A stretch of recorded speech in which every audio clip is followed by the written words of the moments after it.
ustedes gusten. Bienvenidos nuevamente en Embriología. ¿Desactivamos el video ya o lo dejamos así? ¿Cómo?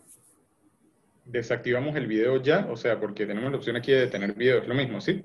No Desactivar importa, el video. como ustedes quieren. Yo los estoy escuchando muy bien y estoy viendo las láminas muy Bueno, bien. Cuando ustedes me perfecto. decidan que les cambie la lámina, ustedes me la piden y yo les cambio la siguiente lámina. Perfecto. Buenos días, mi nombre es Ariadna Cacique y junto con mis compañeros Mora María Fernanda, Osma Oriana y Sánchez Joaquín vamos a hablar sobre el desarrollo del aparato visual. Siguiente. El desarrollo del aparato visual, el ojo es el órgano de visión. Él puede captar la luz y él puede transformar esta energía lumínica en estímulos eléctricos que van a ser enviados al cerebro. El ojo posee distintos orígenes que van a enviar diferentes señales de inducción para la posterior formación de las estructuras oculares. Entre estos orígenes podemos encontrar el neuroectodermo, que es derivado del prosencéfalo. Aquí él va a dar origen a la vesícula óptica, que posteriormente va a formar la retina, da origen al iris y al nervio óptico. El ectodermo de superficie dará origen al cristalino y al epitelio corneal. El mesodermo da origen a las capas fibrosas y la capa vascular del ojo. La cresta neural va a dar origen a la coroides esclerótica y endotelio corneal. Los genes que intervienen en el desarrollo del aparato visual van a ser genes de homeocaja o homeobox. El principal regulador de la transcripción que interviene en el desarrollo del aparato visual va a ser el PAC6. Intervienen factores como el factor de crecimiento fibroblástico, SOF2, BCX2, que cumplen funciones importantes en el desarrollo molecular del ojo.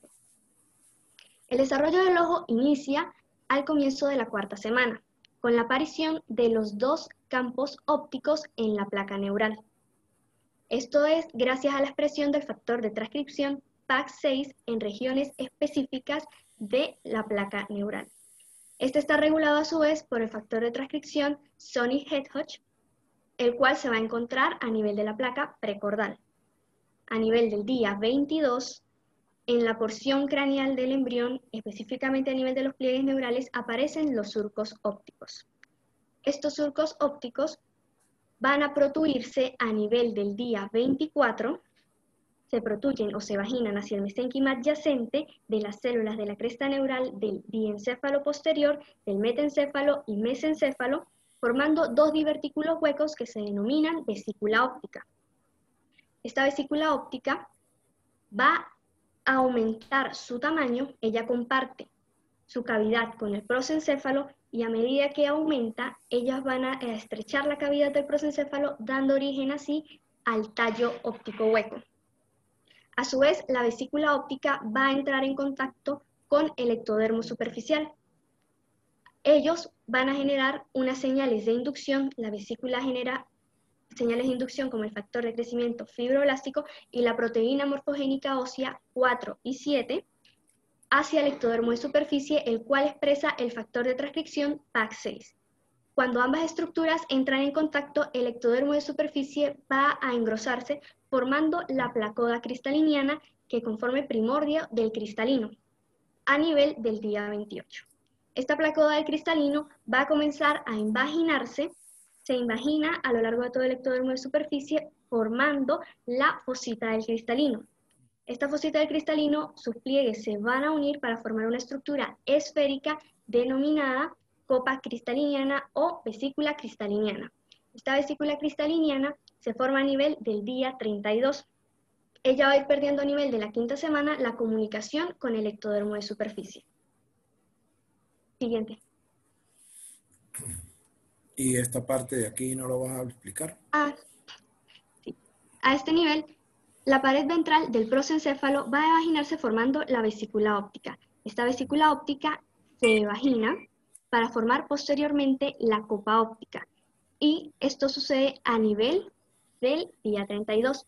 De esta forma, la copa óptica va a dar origen a la retina, que a su vez está conformada por dos capas, que va a ser un epitelio pigmentado o capa externa y un epitelio no pigmentado, que es la capa sensorial. De igual forma, el ectodermo superficial, la vesícula óptica induce al ectodermo superficial para la formación de la placoda de cristalino, que se vagina formando la vesícula, la fosita cristaliniana y posteriormente la vesícula del cristalino. A partir de aquí se forma el cristalino. Además, el ectodermo de superficie va a inducir a la formación del epitelio anterior de la córnea. De esta forma, el mesénquima de la cresta neural va a participar en la formación de la esclerótica, que es una capa fibrosa, y la coroides, que va a ser la capa vascular del globo ocular. Bien. Bien. Bien, ya va. De aquí tengo que agregar algo, ¿no? Traten de revisar estas dos palabras, se vagina y se Ajá. vagina. Yo creo que aquí Sí, se vagina y aquí se invagina. invagina, sí. Entonces, eso es lo que yo quería corregirles a ustedes. Ok, ¿Ve? Porque esto es importante, eso es importante. Porque si sí. todas las dos se vaginan, entonces imagínense, vamos a tener un cristalino del tamaño gigante de la cabeza. Entonces, esta se evagina y esta se invagina. Invagina. Entonces, el ectodermo se invagina y la vesícula óptica se evagina. Que ya después, estos cambios que se producen a nivel de la vesícula óptica hacen que se forme una copa óptica. Bueno, ya ese es otro proceso de invaginación, pero ya es después de la evaginación. ¿Sí me entienden? Sí. Bueno, tengan cuidado con eso. Mire, esto se lo quería yo corregir a ustedes, pero no pude. Lamentablemente no pude. Ok. Vamos a ver si cambia, porque este como que se pega a veces. Ajá, Ujú. sigamos. El origen del surco óptico y la evolución hasta formar la copa óptica, eso ya lo expliqué. Pero Ujú. de esta porción podemos encontrar que los campos ¿No? oculares se van a determinar por la expresión del factor de transcripción PAC6 y aquí podemos encontrar el prosencéfalo, que a nivel del día 22 y al día 28 van a protuirse para formar las vesículas ópticas y posteriormente entra en contacto con el ectodermo de superficie para formar la placoda cristaliniana. Perfecto. Siguiente. La evolución de la copa óptica. La copa óptica se forma al mismo tiempo que se está formando la copa de cristalino, la vesícula del cristalino. Esto se debe a la migración de los filopodios de la vesícula del cristalino que se dirigen hacia la vesícula óptica. La vesícula óptica se invagina y está compuesta por dos membranas o dos capas. Ella va a estar en contacto con el cerebro, el diencéfalo, a través del tallo óptico, que posteriormente va a pasar a formar el nervio óptico. La copa óptica se compone por dos capas. Una capa interna más gruesa, que es la capa sensorial, una capa externa más fina, que es la capa pigmentaria. Ambas capas van a estar separadas por el espacio intrarretiniano. Este espacio corresponde a la cavidad original del cáliz óptico antes del nacimiento. Este espacio va a desaparecer. La copa óptica va a alojar en su concavidad a la vesícula del cristalino, que a nivel de la quinta semana pierde contacto con el ectodermo de superficie. Esta estructura va a alojar a nivel de su superficie ventral y a lo largo del tallo óptico unos surcos lineales denominados fisuras retinianas o cisura coroidea. Esta fisura retiniana o cisura coroidea se va a situar a nivel de la porción ventral de la copa óptica. A nivel del centro de esta copa óptica se encuentra la porción más profunda de la fisura retiniana. Ella se denomina papila óptica y consiste en un pasaje el cual permite la comunicación de la retina neural con el tallo óptico. En esta porción van a migrar todos los axones de las células ganglionares de la capa interna de la retina y a través de la expresión PAC6 ellos confluyen a través del tallo óptico para la formación del nervio óptico. Siguiente. A nivel del desarrollo del ojo, encontramos en esta porción la pared del prosencéfalo del cual van a protuir los surcos ópticos para formar la vesícula óptica. La vesícula óptica recibe señales de inducción del mesénquima y va a formar cuando entra en contacto con el ectodermo de superficie, la placoda del cristalino. Ella se va a invaginar, a lo que se invagina a todo lo largo del ectodermo de superficie, va a formar la fosita del cristalino y posteriormente forma la vesícula del cristalino a nivel del día 32. En esta porción, la vesícula, aquí se encuentra la vesícula del cristalino, ella de igual forma va a invaginarse en el día 32 y la capa, aquí podemos encontrar la capa más interna de la copa óptica que corresponde a la retina neural o a la capa sensorial, y en esta porción se encuentra el tallo óptico, donde podemos encontrar la protrusión de la arteria hialoidea. En esta porción ya la vesícula del cristalino ha perdido contacto con el ectodermo de superficie y se aloja en la concavidad de la copa óptica. Siguiente. La formación de la cisura coroidea, la evolución e importancia. A nivel de la superficie ventral de las copas ópticas y a lo largo del tallo óptico se van a encontrar unos surcos lineales. Se denominan cisuras coroideas.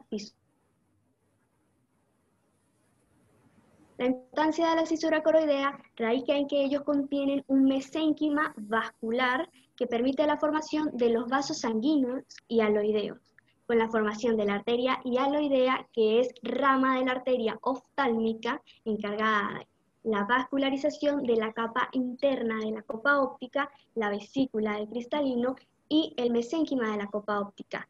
La vena hialoidea permite el retorno de sangre de estas estructuras y a nivel de la sexta a la séptima semana, la fisura retiniana va a empezar a cerrarse de forma que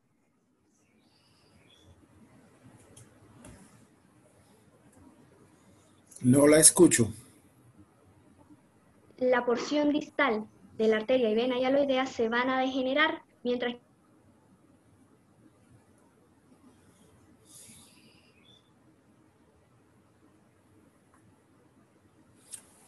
No los estoy escuchando. ¿Ustedes me escuchan? la fisura coroidea de la córnea hasta el nervio, desde la córnea hasta el nervio óptico. ¿Doctor? ¿Me escucha?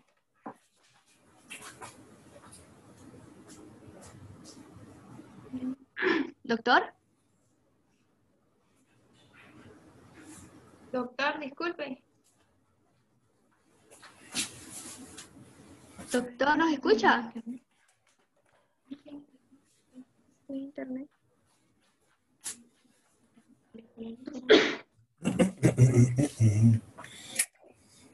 Doctor, ¿nos escucha?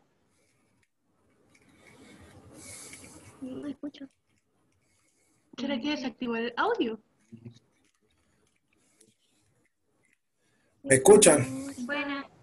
¿Me escuchan? Sí, ¿usted nos Ok. escucha? Pues ya va. Ya va.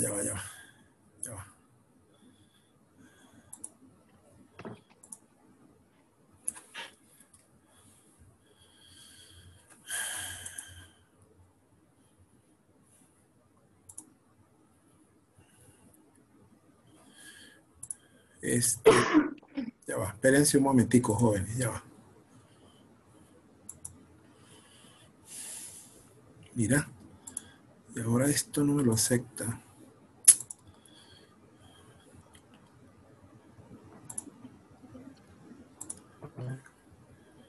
Aceptar. Es que lo que pasa es que creo que yo tuve un problema con el internet. Ustedes pueden cerrar el video. Cierren el video un momentico. Doctor, si quiere. Es que no los escucho bien, Se oye un sonido, no los escucho bien, ni los estoy viendo tampoco bien.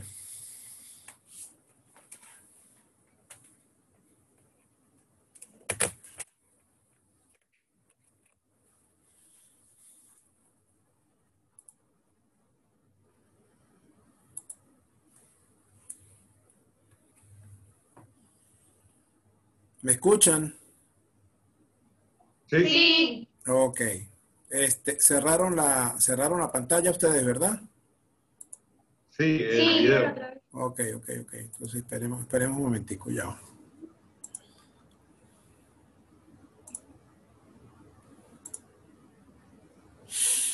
Dios mío, Cristo, ¿y ahora qué pasaría aquí?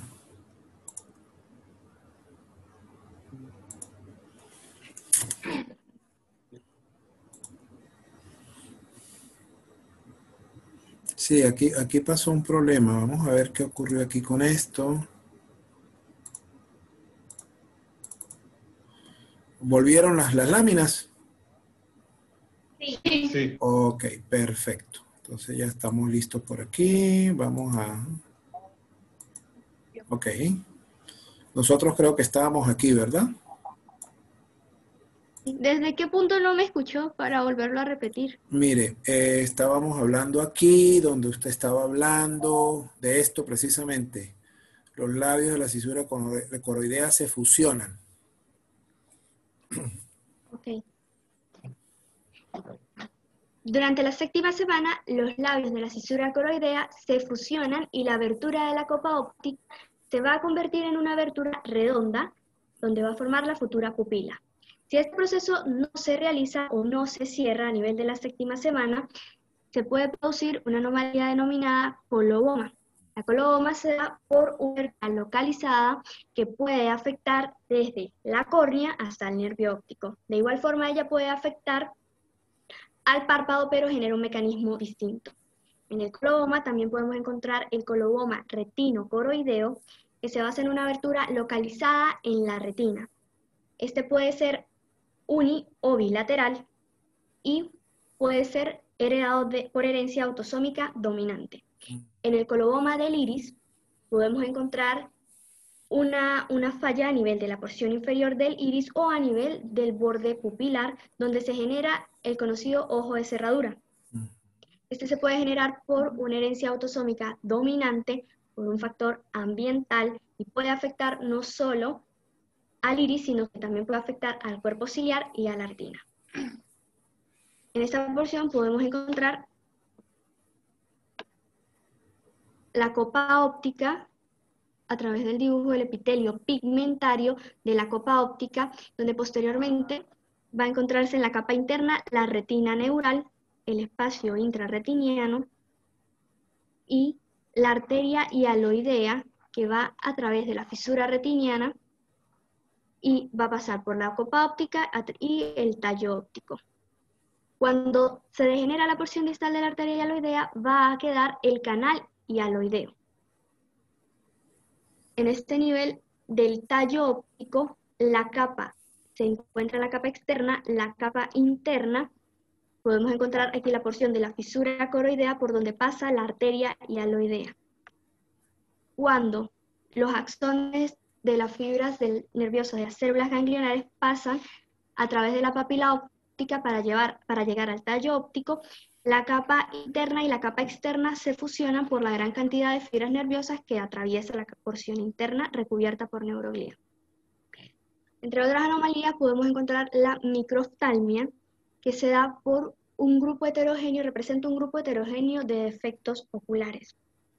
En esta porción,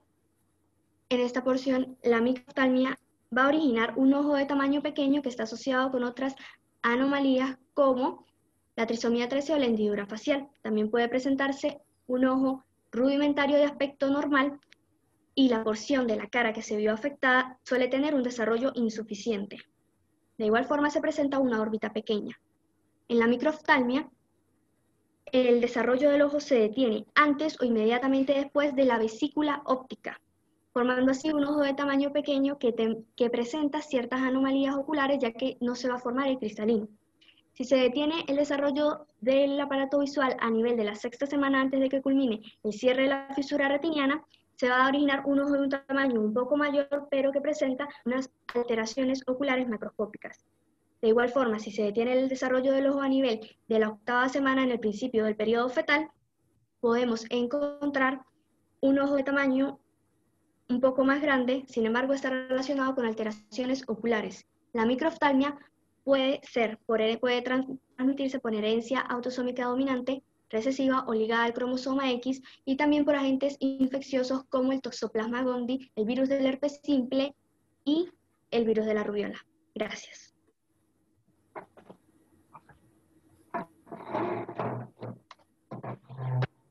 En continuación con mi compañera Ariana, explicaré la formación del cristalino. Las células del cristalino se derivan de la región preplacodal. La formación del cristalino se produce gracias al contacto de la vesícula óptica con el ectodermo superficial. Esto es gracias al gen PAX6, que permite que el ectodermo superficial responda a las señales inductivas de la vesícula óptica junto al factor de transcripción. Se forma la placoda del cristalino por el engrosamiento del ectodermo superficial. Esta placoda se invagina para crear la vesícula del cristalino. La vesícula del cristalino, en la sexta semana, sus células de la pared posterior disuelven sus núcleos para alongarse hacia la pared anterior y formar las fibras primarias. Esto produce que se elimine la cavidad de la vesícula óptica. También hay que tener en cuenta que existen unas fibras secundarias del cristalino que se encuentran en el núcleo central y ellas se van regenerando constantemente. Y, sin embargo, las fibras primarias del cristalino perduran para toda la vida. Es importante acotar que el cristalino está vascularizado por una túnica denominada túnica vascular del cristalino, irrigada por la arteria hialoidea. Sin embargo, esta arteria hialoidea se degenera al final del periodo fetal y el cristalino empieza su nutrición con el humor acuoso. Siguiente.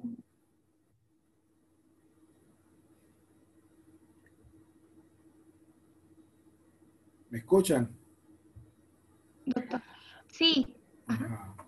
La retina se forma a partir de las paredes de la copa óptica. Las paredes de la copa óptica se dividen en una capa externa que origina el epitelio pigmentado de la retina, en donde intervienen factores como el MITS, el Sony Hedgehog, la proteína WNT y el ácido retinoico. El epitelio pigmentado de la retina se une a la corola. La copa óptica también se divide en la capa interna, que se diferencia en la retina neural, en donde intervienen proteínas como la BSX2 y la SOX2, que son fundamentales para la diferenciación de la retina neural. La retina neural se distingue en una región ocular sensible a la luz, que da origen a fotorreceptores denominados bastones y conos, y cuerpos celulares de neuronas bipolares y ganglionares. Estos receptores cuentan con una cantidad de capas. Está la capa de fotorreceptores, la capa externa de núcleos de los núcleos de los bastones y los conos, y la capa interna, que son los núcleos de las células bipolares, y finalmente la capa donde se encuentran las células ganglionares. Y por último, también están las fibras nerviosas de los axones de las células ganglionares que se dirigen hacia el tallo óptico.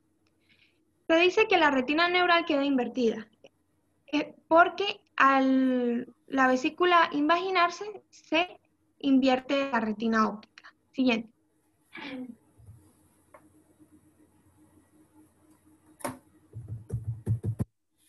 Ya va que aquí no sé qué pasaría. Ok, tranquilo.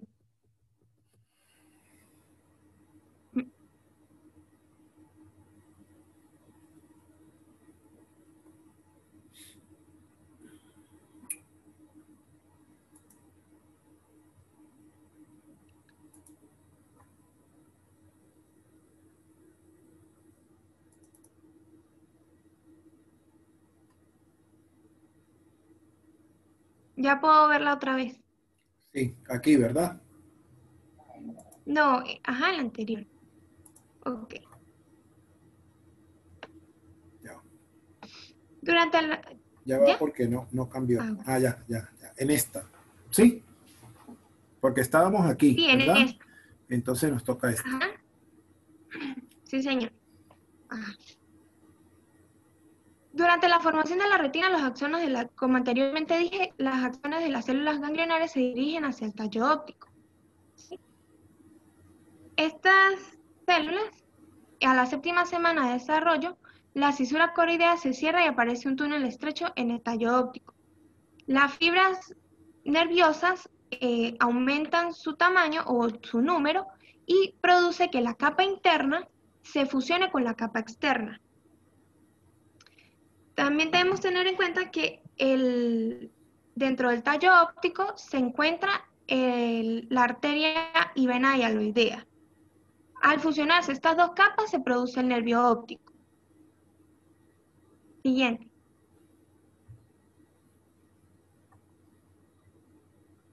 Okay. El cuerpo ciliar es una prolongación en forma de cuña de la coroides. Su superficie interna se proyecta hacia el cristalino y forman los procesos ciliares. Se debe tener en cuenta que el cuerpo ciliar tiene un doble epitelio. El epitelio interno no pigmentado que se origina de la copa interna de la copa óptica y se continúa con la retina neural. Y un epitelio externo pigmentado que surge de la capa externa de la copa óptica y se continúa con el epitelio pigmentado de la retina. El músculo ciliar se encuentra en el cuerpo ciliar y se encarga del enfoque del cristalino y del tejido conjuntivo. En la foto podemos observar los músculos ciliares y la doble capa del epitelio del cuerpo ciliar. Siguiente.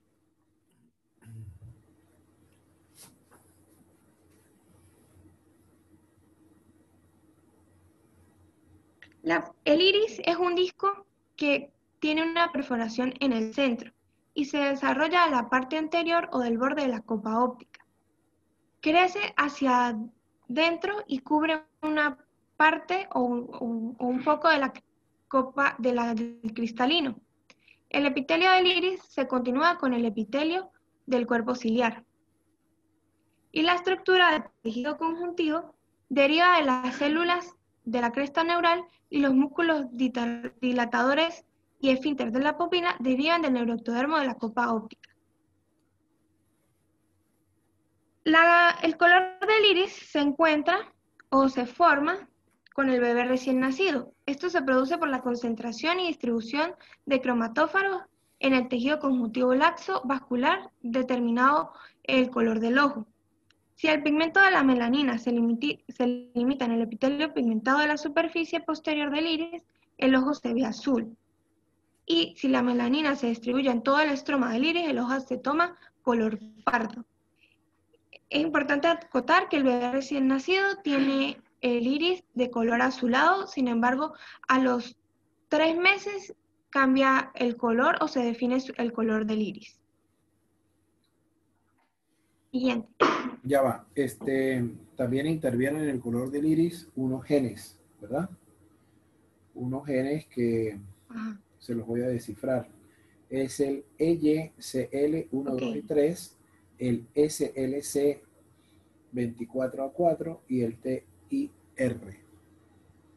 Eso es como una cuestión complementaria, pero evidentemente tienen que entender que siempre los genes intervienen en muchas de las, casi en todas las características físicas, ¿no? Entonces, claro, la cantidad y el tipo de melanina y los melanocitos del estroma influye mucho, pero también influyen estos genes que yo les acabé de mencionar, ¿de acuerdo? Ok. Sí, señor. Muchísimas gracias. Lo dejo con mi compañera Oriana. Muy bien. Hola doctor, buenos días. Mi nombre es Oriana y yo les voy a continuar hablando sobre la formación de la esclerótica, coroides y córnea. Al final de la 5ª semana, el primordio del ojo, o también conocido como el cáliz óptico o copa óptica, se encuentra totalmente rodeado por mesénquima laxo. Este tejido reacciona a señales inductivas provenientes del epitelio retiniano, del epitelio pigmentario de la retina, y hace que el mesénquima se divida en una capa interna que se asemeja a la pía madre del encéfalo, y una capa externa que asemeja a la dura madre del encéfalo. Esta capa interna se diferencia en una capa pigmentaria muy vascularizada, conocida como coroides. Esta se va a encargar de nutrir las capas más superficiales de la retina, mientras que la capa externa, fibrosa, se diferencia en la esclerótica. La esclerótica es la capa más externa del ojo y se encarga de protegerlo y darle forma. Por otro lado, si quiere, siguiente, por favor. Gracias.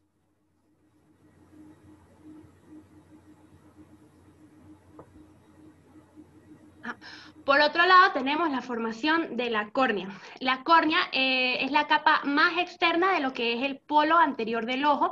Ella se continúa dorsalmente con la esclerótica y entre ambas capas se localiza el limbo esclerocorneal, donde se ubica el drenaje del humor acuoso. La córnea actúa como una especie de escudo protector para el ojo que evita el paso de polvo o microorganismos y también controla la cantidad de luz que penetra en el ojo. La córnea se forma a partir de una condensación del mesénquima que se encuentra ubicado por encima de lo que es el cristalino y comienza a desarrollarse cuando el cristalino induce al ectodermo superficial a que se diferencie en el epitelio anterior de la córnea. En un principio, este epitelio anterior de la córnea se encuentra formado por una lámina basal de células cúbicas cubierta por una capa de células planas, conocida como el peridermo. Esta lámina basal del epitelio anterior de la córnea comienza a secretar colágeno tipo 1, tipo 2 y tipo 9 y se forma el estroma primario de la córnea. Posteriormente, células mesenquimatosas provenientes de la cresta neural migran y se diferencian en un epitelio cuboideo conocido como epitelio posterior de la córnea o como endotelio corneal. A este nivel de desarrollo, la córnea se encuentra formada por un epitelio anterior, el estroma primario y el endotelio corneal. Posteriormente, cuando el endotelio corneal ha formado una capa continua, este comienza a sintetizar grandes cantidades de ácido hialurónico provenientes o secretados del estroma primario. Esto causa que este último sufra un agrandamiento debido a la gran captación de agua por parte del ácido hialurónico. Y es gracias a este agrandamiento del estroma primario que se produce una segunda migración celular y las células se diferencian en fibroblastos o también conocidos como hialocitos y que se encargan de generar parte de lo que es el ácido hialurónico y así es como se transforma el estroma primario en el estroma secundario. El epitelio anterior de la córnea y el epitelio posterior de la córnea secretan células de la lámina basal y forman la membrana de Bowman y la membrana de Semmet respectivamente, es decir, el epitelio anterior forma la membrana de Bowman, mientras que el epitelio posterior forma la membrana de Semmet. Las capas de la córnea desde afuera hacia adentro son, primero tenemos el epitelio anterior de la córnea, o epitelio externo. Luego encontramos la membrana de Bowman, el estroma secundario, la membrana de Semmet y por último el endotelio corneal. Por lo tanto, la córnea se origina a partir de tres fuentes: el epitelio corneal externo, derivado del ectodermo superficial, el mesénquima derivado del mesodermo, que continúa con la esclera en desarrollo, y las células de la cresta neural, que migran desde el borde del cáliz óptico y se diferencian en endotelio corneal. Al final de desarrollo, la córnea adquiere ese aspecto transparente, que es lo que en realidad le permite como enfocar las imágenes de la retina por una eliminación de agua. Y esta eliminación de agua se da por medio de dos mecanismos. El primero es la degeneración de ácido hialurónico por parte de los hialocitos o de los fibroblastos, y el segundo mecanismo se da por eliminación de agua a través del epitelio posterior de la córnea. Acá intervienen las glándulas tiroideas que hacen que el epitelio posterior bombee grandes cantidades de sodio, y pues al salir el sodio sale el agua también y se introduce en la cámara anterior del ojo. Siguiente, por favor. Ok, continuamos con la formación de la cámara anterior y posterior del ojo. Okay, la cámara anterior se origina a partir de un espacio en forma de hendidura que aparece entre el cristalino y la córnea embrionaria. El mesénquima ubicado por encima de este espacio, gracias a la vacuolización de la cámara anterior, hace que se divida en una capa interna y una capa externa. La capa interna es la membrana iridopupilar, o también conocida como membrana pupilar, que se ubica entre el iris y el cristalino. Esta membrana desaparece a medida que avanza el desarrollo, pero en el caso de persistir, puede aparecer como una banda de tejido conjuntivo por delante de la pupila de lo que es el recién nacido, más que todo en los recién nacidos prematuros. Esto no afecta a la visión de ninguna manera y se atrofia progresivamente. Es muy rara la vez en que la membrana pupilar persiste totalmente. En este caso se produce algo conocido como atresia congénita de la pupila y pues en este caso sí hay que recurrir a una intervención quirúrgica para poder tener una pupila adecuada. La cámara anterior del ojo se encuentra cubierta por células mesenquimatosas aplanadas. Por otro lado está la cámara posterior del ojo. Esta deriva de un espacio que se forma en el mesénquima por detrás del iris embrionario y por delante del cristalino. Cuando desaparece la membrana iridopupilar o la membrana pupilar y se forma la respectiva pupila, la cámara anterior y la cámara posterior del ojo se comunican entre sí junto con el seno venoso escleral circunferencial y ambas capas contienen humor acuoso. Siguiente, por favor. Y por último tenemos el origen del humor vítreo y del humor acuoso. El humor vítreo es una sustancia transparente, gelatinosa, intercelular y avascular que ella se encuentra situada en el espacio comprendido entre la parte interna de la retina y la cara posterior del cristalino. El humor vítreo contribuye a mantener la forma de lo que es el globo ocular y este se forma gracias a una invasión del mesénquima dentro de la cavidad de la copa óptica por medio de la cisura coroidea y se forma el cuerpo vítreo. Este se divide en un vítreo primario y en un vítreo secundario. El vítreo primario no crece nunca y se encuentra rodeado por el vítreo secundario. Pero este se origina a partir de las células mesenquimatosas de la cresta neural. Y el vítreo secundario, que es lo que rodea al vítreo primario, tiene un origen incierto, pero se cree que se origina de la capa interna de la copa óptica y contiene ácido hialurónico y halocitos o células vítreas primitivas y colágeno. Luego tenemos el humor acuoso. El humor acuoso es el líquido que contiene la cámara, que está contenido en la cámara anterior y la cámara posterior del ojo. Este se origina a partir de la apófisis ciliar que se proyecta desde la cara anterior de los cuerpos ciliares. Él transcurre desde la cámara posterior hacia el interior de la cámara anterior, aportando nutrientes para la córnea y el cristalino, porque estas son unas estructuras avasculares. Él pasa por la pupila, llena la cámara anterior y posterior y nutre la parte posterior de la córnea. Este se comunica con el seno venoso esclerótico o seno venoso escleral circunferencial, también conocido como canal de Schlemm. Y a nivel del ángulo iridocorneal, este se reabsorbe hacia el torrente sanguíneo. Problemas en el flujo de este líquido pueden causar glaucoma. El glaucoma congénito es un aumento anormal de la presión intraocular que se ve por un desarrollo anormal de lo que es el drenaje del humor acuoso.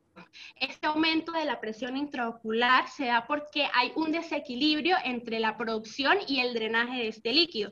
Es decir, o sea, se produce más de lo que se drena porque hubo una malformación del canal de Schlemm o del seno venoso de la esclerótica. Por lo general, el glaucoma es genéticamente heterogéneo, pero también se puede producir por agentes teratogénicos como la rubiola y y la mutación del gen CIP1B1 es causante del 85% de los glaucomas congénitos. Gracias. Ahora los dejo con mi compañero Joaquín. Gracias. Desarrollo de los párpados. Los párpados se desarrollan durante la sexta semana, a partir de dos repliegues cutáneos ectodérmicos que contienen centros de mesénquima. Los párpados van a aproximarse y fusionarse durante la semana 10 y van a permanecer de esta manera hasta la semana 26. Mientras los párpados van a permanecer cerrados, se va a formar un saco conjuntival, que al abrirse va a delimitar la conjuntiva, que va a cubrir a la esclera. Este saco conjuntival se va a dividir en conjuntiva palpebral y conjuntiva vulvar. La conjuntiva vulvar va a cubrir al globo ocular, mientras que la conjuntiva palpebral va a cubrir la porción posterior de los párpados. Este saco conjuntival, al estar expuesto a agentes externos, suele inflamarse, lo que da origen a la enfermedad de la conjuntivitis. Entre las semanas 26 y 28, los párpados pueden abrirse y cerrarse. Al igual, las pestañas y las glándulas palpebrales van a derivar del ectodermo superficial. Siguiente, por favor.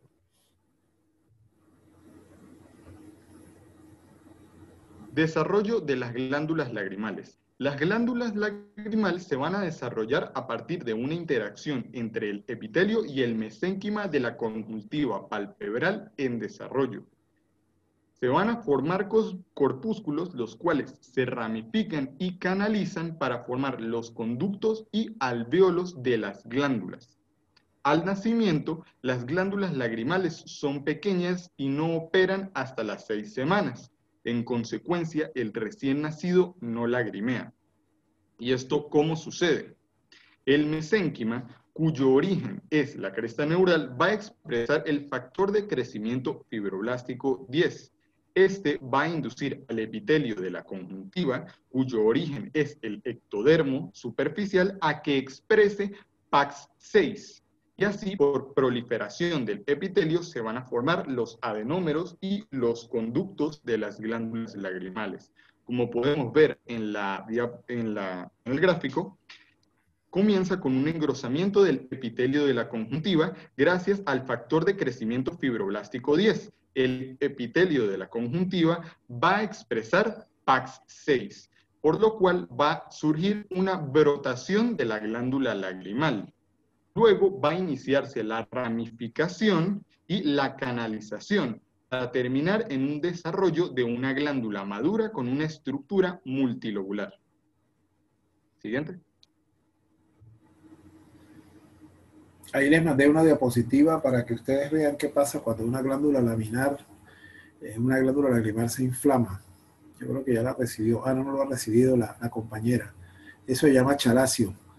De todos modos, cuando la reciban, pues la ven para que vean cómo se ve una glándula lagrimal inflamada. Te lo mandé por WhatsApp. Perfecto. Ok. Anomalías en el desarrollo del aparato visual.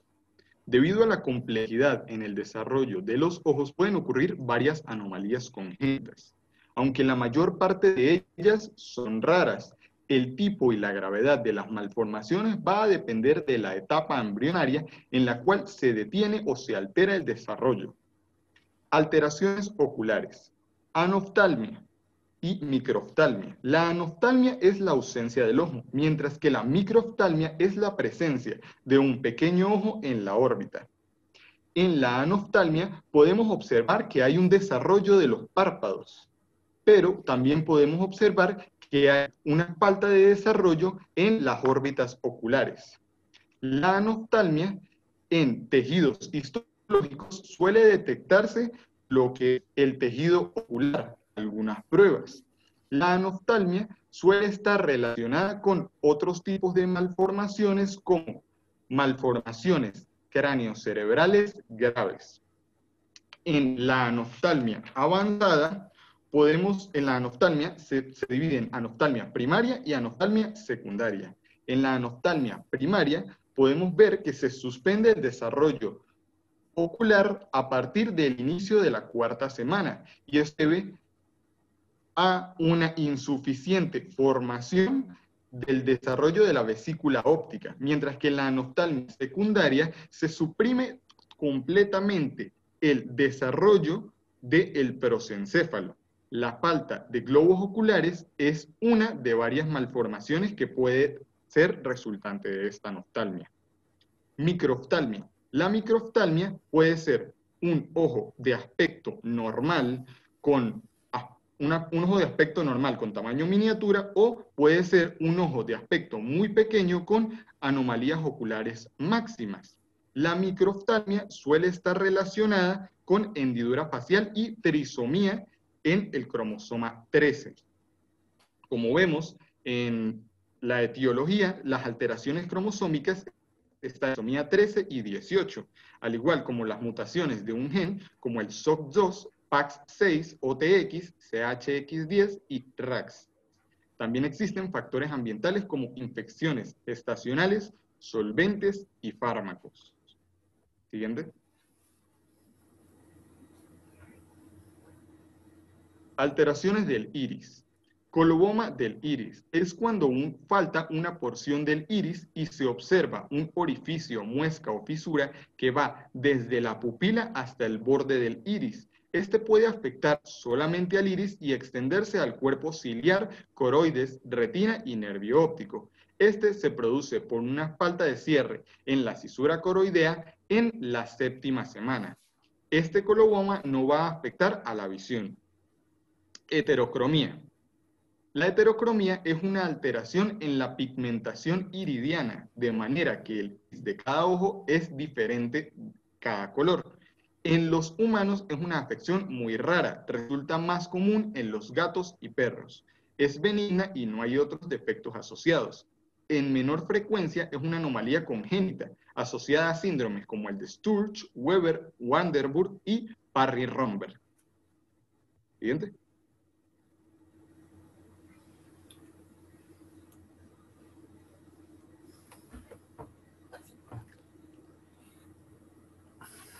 Alteraciones del cristalino. La catarata congénita es la opacidad del cristalino. Es de las alteraciones congénitas más comunes y afecta a 1 a 15 niños de cada 10.000 nacimientos. Estas causas son diversas, como defectos genéticos heterogéneos, como conexinas del cristalino, acuaporinas o el citoesqueleto, factores cromosómicos como el síndrome de Down, ingesta de fármacos como corticoides, sulfonaminas, deficiencia de vitaminas como vitamina A, B1, C y ácido fólico, e infecciones intrauterinas como rubiola, herpes y citomegalovirus.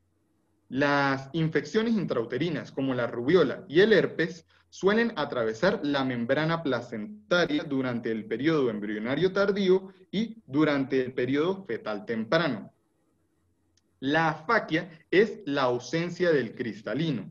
Este es un defecto muy raro y se asocia con la aplasia del segmento anterior del ojo. La afaquia en los casos familiares se ha identificado con la mutación del gen FOX3, que es un factor de transcripción en forma de horquilla, que está relacionado con la formación del iris. Por lo cual tiene sentido que al alterarse este gen o este factor de transcripción, tiende a faltar faltar el cristalino. Perdón, me equivoqué. Era a desarrollar la formación del cristalino. Gracias. Bueno, chicos, muy bien, muy bien, muy bien, muy bien. Ahora sí, vamos a poner los videos. Ok.